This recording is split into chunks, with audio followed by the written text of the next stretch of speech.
welcome everyone to the driving experience. I'm Gavin, joining here with Jordan, and we are in a Mk4 R32 Volkswagen. Is it technically in the GTI family? I guess you could say it's a Golf R32. Gotcha. That's what they call it. Cool. This one has been slightly modified-ish, but it is fairly close-ish to stock. You said it had a tune and some exhaust work and some intake work on it, and clutch work as well. But other than that's that, right. You said it was a stage 3 clutch, but when I drove it before, it seemed pretty tame for a stage 3. Yeah, so it's the South Bend stage 3 endurance. So with that, it's a lot more tame for like a daily rather than if you were to get the stage 3 race, which is like a puck clutch. So then that obviously is a lot gnarlier. Yeah, exactly. Well, let's have a little go. All right. And see how she do.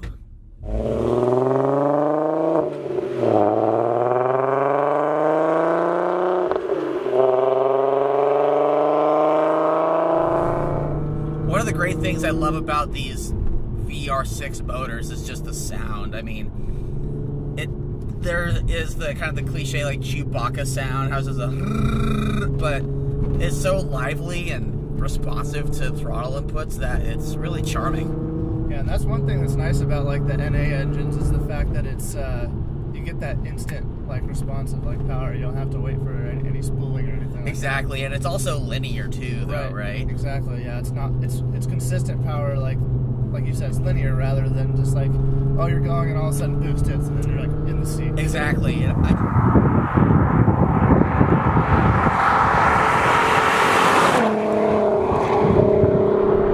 It is really happy at like 3,000 RPM. Oh yeah, it's that's just, like right 3 to 4 is like where it's like where it likes it. I was telling Brooke before, it was like 3,000 to 4,000 RPM is like really happy. Then like after 4,500, it's just like gets aggressive and like gnarly. Yeah, it's wonderful. Okay, I'm gonna find a pullout and I'm gonna take it because we are currently stuck behind a Prius, a Touareg, and I believe a RAV4. I don't know. It looks like a newer Outback. The red thing up front? Yeah. Well, maybe it's a Rogue. It might be a Rogue. Oh, hey, the Prius is turning off. How about that? Oh, so is the... Oh, it's a Pathfinder. Oh, all right. Aha! Free at last. All right, let's do this. Oh. Sorry about that. No, you're good. A little bit of rub. Yeah, I did that last time when we were driving. I did that and Brooke was like, oh, jeez. Oh, so like that? Yeah. I came up here with an M4 one time and that wasn't very happy. I also took a Track Edition GTR up here and that also wasn't happy. Speaking of GTRs, this actually sounds like an NA GTR, really. I have to say. Well, I guess that's a good compliment.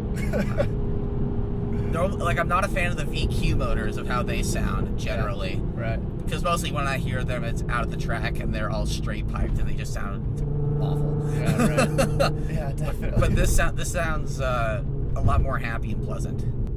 Here, I'm gonna take this because being stuck behind a Mazda 3 is not really how I wanted to spend my time. No. We get to soak in the view here. We're gonna take a couple minutes and be right back. All right, let's have another go. Ah, fuck. I said the clutch wasn't that bad, but damn. All right. Yeah, you still gotta give it gas. Yeah, I know.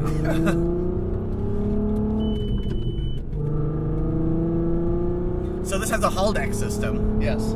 But as you were telling me before, the Haldex is sent 60% to the rear? No, right now it's 50-50. It is 50-50, okay. Yeah. Well, I wanted to talk about Haldex because every car with Haldex that I've driven before has wanted to really shove under, like, kind of high speed, quick turn-in. Right. And this doesn't.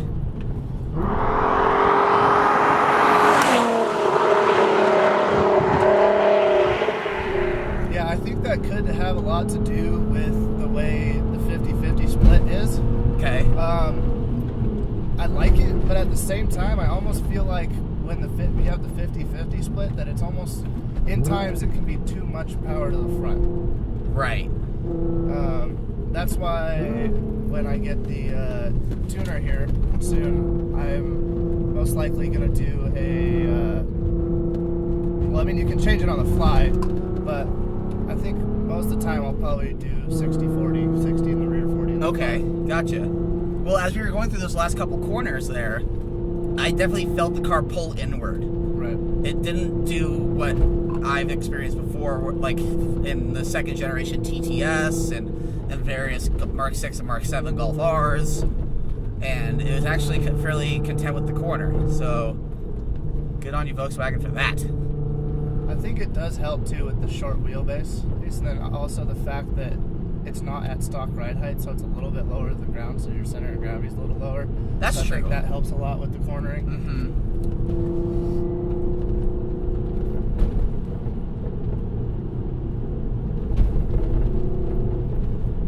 Yeah, this road is like, I keep on forgetting how rough it is because my Subaru just has like blown shocks. Yeah.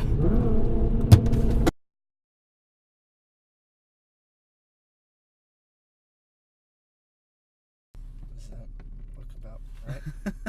Does that look about right? More or less. Okay. All right, take 3.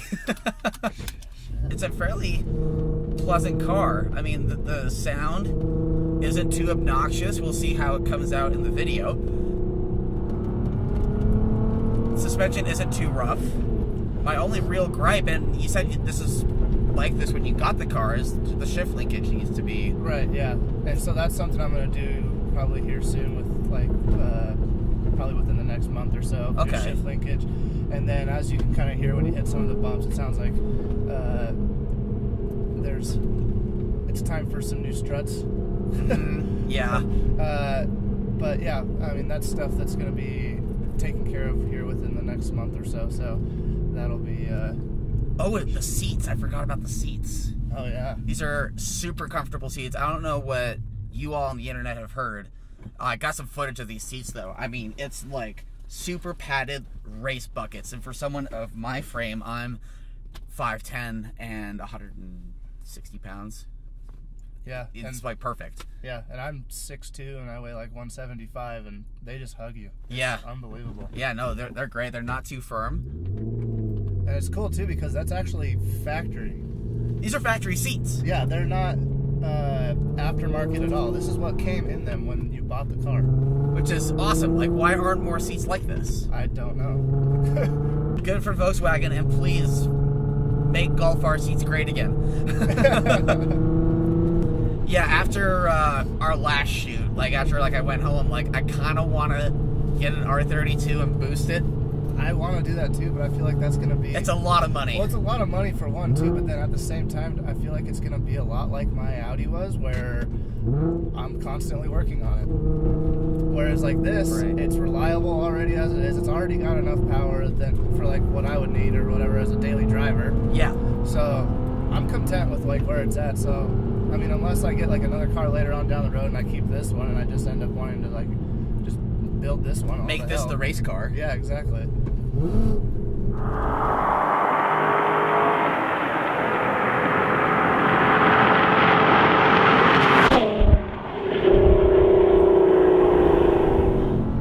Also, too, in cornering and sometimes like that, you might feel a little restriction in power because of the traction control. But can you? Not that I will. You can shut that off. You can. You just press that, and then that turns on. Then, with it being winter and you having winter tires on, not gonna really go there. That's fine. I usually like to drive. I don't know. I feel like I like it better with the traction control off in the wintertime, like when I'm driving in the snow and stuff like that. Because everything is consistent. Yeah, like it doesn't. Because with the traction control here, like if you give it too much gas or whatever, and it starts to like spin the tires. Yeah. It starts cutting power to the engine when you're like, wait a minute, I kind of still want that. Right. And see, we're in 6th gear doing 40 miles an hour. It's quiet. Yeah. It's nice. Yeah, it's definitely louder when you're going down the freeway, but I mean, that's what RPM are you? What RPM are you at when so I'm going speeds? Freeway. I'm going about 80 miles an hour. I'm pushing about $3,000. Oh, okay. So it's really not bad. But just with the way the exhaust sounds, it's definitely noticeable. Yes. But the other day I was in my buddy's on New Year's Day, so New Year's Eve, sorry. Yeah. I was with my buddy in his Evo, and we drove it up to Park City. Evo 8, Evo 9, or? It's an Evo X. Okay, cool. Yeah, so we were driving that up to Park City, and he's going 80 in 5th gear, because they don't have 6 gears. Right, so 5-speed. Yeah, and he's like a little over $4,000. And that thing is just so, it's completely stock still because he just got it. Yeah. And it's so loud. That's not, the Evo 10 for me has never been a car I've wanted to, like, drive every day. No. I mean, and this is a great car too. I don't want to get too sidetracked, but this is a very well put together package. Yeah. It sounds great. It rotates really well, which has been my issue with, Haldex cars. Yeah. And was just a little bit of a revision with the manual, gear linkage, and maybe some new struts. I don't really see any issues. And the addition of some sway bars. Yeah, and this is a great little momentum car. Yeah, for sure. Yeah, definitely. Because you got going on some of our B-roll that you will also see in this video, and I mean, you can get pretty cooking if you know the car's limitations. You can really push it, and I'm not gonna push it to its full extent on this road now because it's winter time and winter tires and not my car. But yeah, this is a fantastic car, and thank you, Jordan. Absolutely. For letting me have a couple goes with it, and yeah, stick around for more shenanigans. Sorry for the difficulties with the dropped cameras.